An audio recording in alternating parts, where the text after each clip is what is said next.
Hare Krishna. So that last video I did on the Dhoti pants debate did pretty well, so I thought I'd make more. I've got the Theology Unleashed channel where I put content out that's, sort of preaching, I guess, aimed at a Western non-devotee audience, or, fuel for devotees to help understanding and defending reasons for believing and the philosophy of Krishna consciousness. And so this channel I can sort of express stuff that's aimed just at devotees.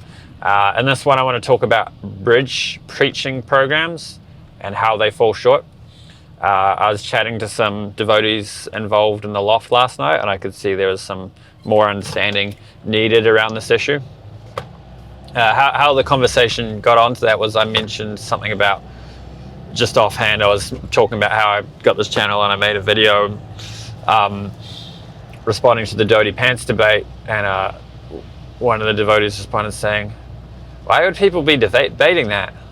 And that I've basically been thinking about that particular response, because there seems to be about 3 different reasons someone could have for thinking it's not worth debating, and I guess 2 reasons for thinking it is worth debating. The 2 reasons for thinking it is worth debating are pretty obvious. Either you think people should be wearing dhotis and saris because it's a critical component of Krishna consciousness, or you think the Western preaching is hampered by how weird we look to Westerners, and if we tone it down a bit with some of the Indian ethnic elements, we'll have better uptake and better respect from the Western world. So yeah, those are the 2 reasons why someone will think this debate is worth having. The 3 reasons somebody could have for thinking the debate isn't worth having are about... Well, one is they think the debate's not worth having because they think it just doesn't matter whether you wear dhotis or pants. They just think it doesn't impact the preaching at all.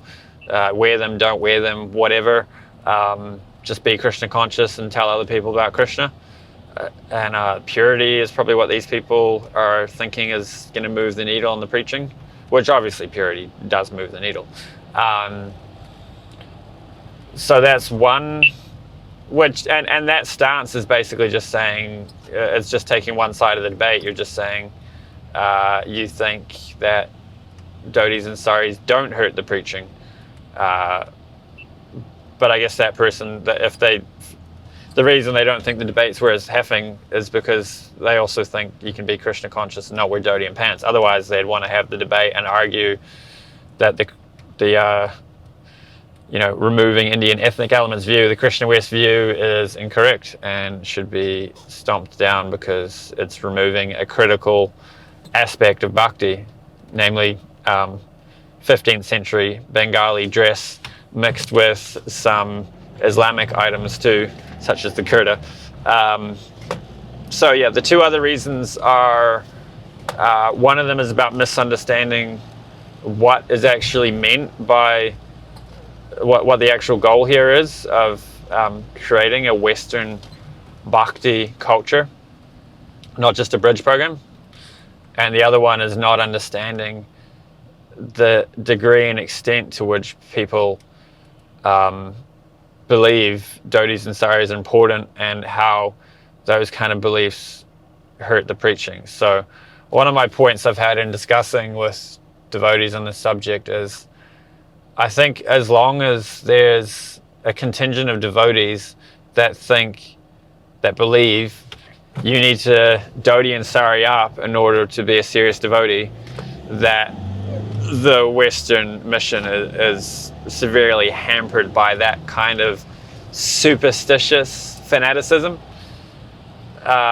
Because if we can't distinguish a detail from a principle and then, study the culture around us enough to figure out which details to adjust in what ways in order to attract people, then we're never going to have a powerful, successful Western mission.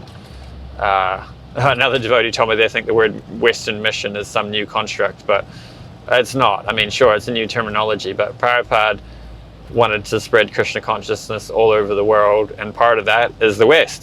So the Western part of the mission of Sri Chaitanya is not doing so well at the moment, and we need to make some changes in order to make some headway. So yeah, and so to the devotees who think, yeah, the dhotis and pants, it doesn't really matter. Of course we should not wear dhotis at the preaching programs. Most of them are probably in the bridge program camp, where they're running a bridge program and they're following the bridge program philosophy and don't understand how that falls short. But some of them will be in the camp where they just don't actually understand the degree and how common it is for devotees to have that kind of fanatical superstition around Indian ethnic elements. And but here we're focusing on the dress, but it's not just that. I should probably study some actual sociology and read some books written by Christians and sociologists on what makes religious movements successfully spread, and get into more granular detail on what sorts of features it would be. I know Nityananda Granger suggested a book. I haven't gone and read it yet. He suggested an author. So I'll look into that at some stage. So now we come to the bridge program thing. So those devotees, lovely devotees that I was chatting to last night, they didn't really understand how a bridge program falls short.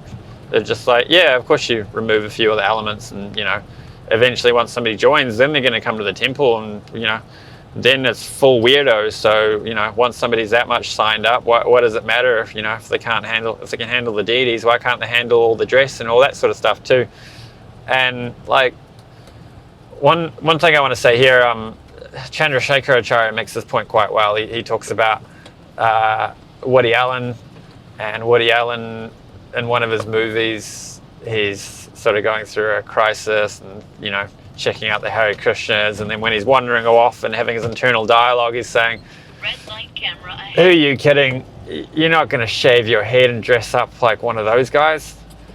And perhaps that's just sincerely how I'd view. We don't know. It's a movie. It's comedy, right? So we don't know if it is. But I imagine. I've talked in the last video about cultural capital. A lot of people who join, like the most common age, even in Prabhupada's day, the people who were joining were like dropouts or young people, students. Prabhupada was asked by a reporter why it was just young people joining. He said, go to university, what's the average age? That's the age for education. We're here educating people about the science of God. And that's one reason why young people join. But another question is, why aren't older people joining? You can learn at any age. It's just people are less interested in learning. But another reason is the cultural capital thing. Like people who are already respected in society, the cost for them to shave their head and put on a dhoti is far higher. There's a kind of humiliation. I was chatting, one of the devotees I was chatting to last night, we had a really good chat actually, but he was saying how there's the purifying element that comes from wearing the dress. And he described how he was on Harinam one day, and it was sort of like, I guess early on in his adoption of Krishna consciousness, and he saw some people he knew from work while he was wearing a dhoti for the first time, and it was sort of, he used the word purifying, but embarrassing, a little bit humiliating maybe, it could probably also be used. And so he was saying that the dress is purifying because it makes you really own this identity of Hare Krishna. But I don't know if that's necessary. Like, I think it's kind of alienating too. And what I mean by that is, like, I've seen it before where there's like, there's like the signed up devotees. And when you're like, have other people around and they can sort of tell the signed up devotees from like the friends of devotees. And I've noticed those people who are not like perceived as a signed up devotee, their opinion of the Hare Krishna elements means more than the signed up devotees' opinions. So the more we alienate ourselves, like, if you like, just imagine an actual cult, like with a cult leader and a cult following, you're gonna have a natural aversion to anything the cult followers say. But then if some like sociologist or somebody you're friends with gives you some opinions on that cult, you're going to be like, oh wow, this person's not even a member, they're not even like hoodwinked by this cult leader, and they're saying that this stuff's pretty interesting. So that's something. So I think there's something like that. Like the more we make ourselves look different and seem different from everyone else, the more they can kind of just ignore what we're saying and say, well, of course you would say that, you're a Hare Krishna. Whereas if they can identify with us to where they look at us and say, I can see myself doing what those guys are doing, I think people are more likely to join in those situations. So back on the bridge preaching program. So yeah, the bridge preaching program, how I described it last night to these devotees, I got a good laugh when I worded it this way, was bridge program is you remove all the weirdo elements, give people the bhakti, then once they join, you dump all the weirdo elements on them. And he's like, that's exactly what happened to me. And this is the same devotee that said when he was on Harinam wearing the devotee and he saw some colleagues, it was purifying. Another point I just thought of related to that is I was telling him, like, imagine if those colleagues saw you on Harinam not wearing a dhoti and it wasn't like, alienating. Like they could see, oh, I know this guy and even he's chanting Hare Krishna. Maybe I could chant Hare Krishna too.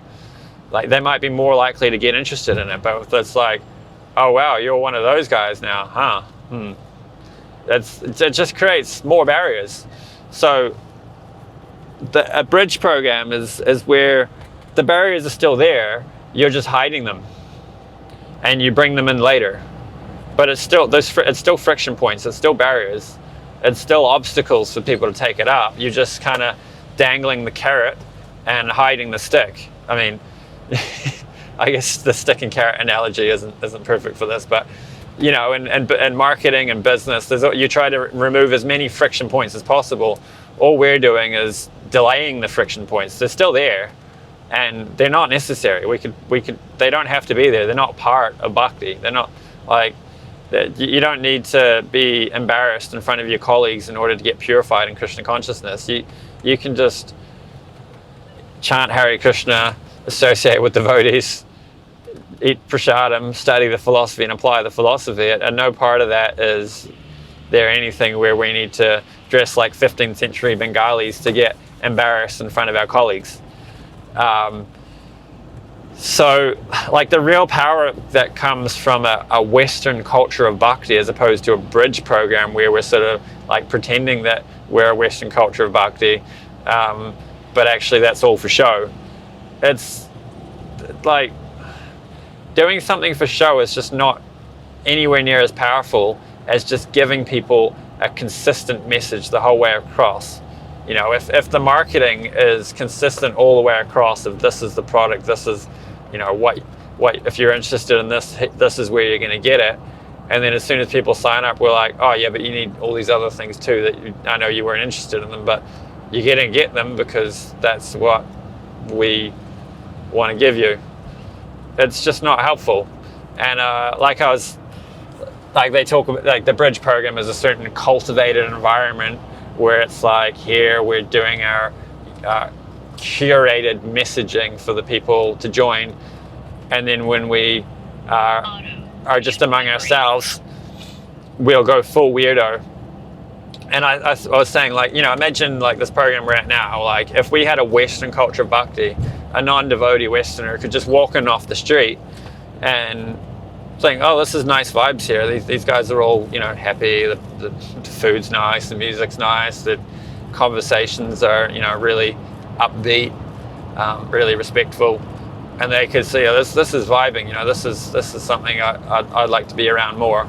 But if they walk in there and we're all wearing dhotis and saris, they're like, oh, geez, it's like these guys are really into this Hare Krishna thing that this place I've just walked into. This is a bit weird. So like there's just so many layers of preaching that are missing when we do that curated environment instead of just doing it all the time, just having Western bhakti that's interesting for Westerners. Like, and a lot of people who are like really motivated, really hardworking, like the sort of people that when they join, they'll learn all the philosophy, they'll get really good at presenting it, they'll get really good at cooking, they'll spend hours doing service. Those people are motivated by various things, and one of them is respect and appreciation. And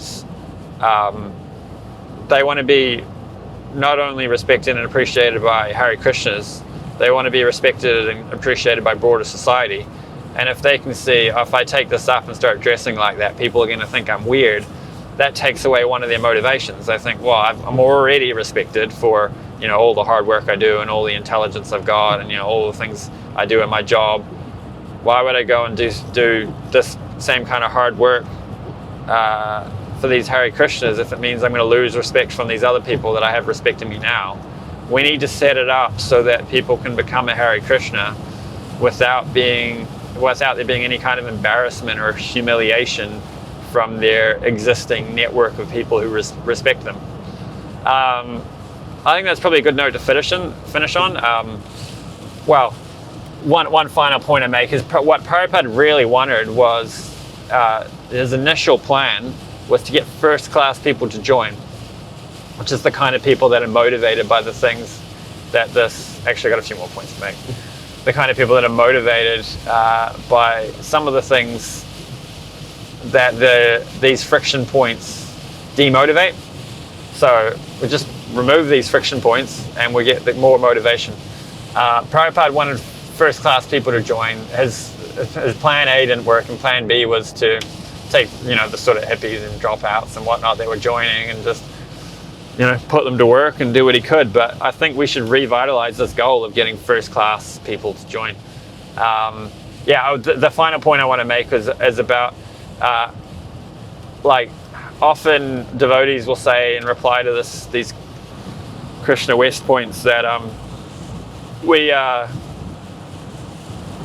you say all the stuff about it being humiliating to put on a dhoti and, you know, all this sort of stuff, but, you know, I'm from a Christian background, I'm from a Western background, and I've never found it humiliating. And what we need to consider is that the current setup of preaching we've got going on is causing a certain kind of person to join. So all the people who are put off by these Indian ethnic elements just haven't joined, and the people who have joined are the people who aren't bothered by that stuff. So it's not surprising that the people who have joined are personally not bothered by these elements. So rather than have an anecdotal view on this, we should look at broader societal trends of what's gone on in history, what the sociologists who study this stuff are saying, and what the Christians who have been very successful at spreading Christianity in a wide variety of cultures have to say on the matter. So yeah, that's all for this one. If you think there's other topics you'd like me to cover in other videos, let me know. If you subscribe to the channel, I appreciate that. Helps me feel good about the size of the channel. If you like the video, it helps it in the algorithm, and let me know what you think down in the comments. Hare Krishna.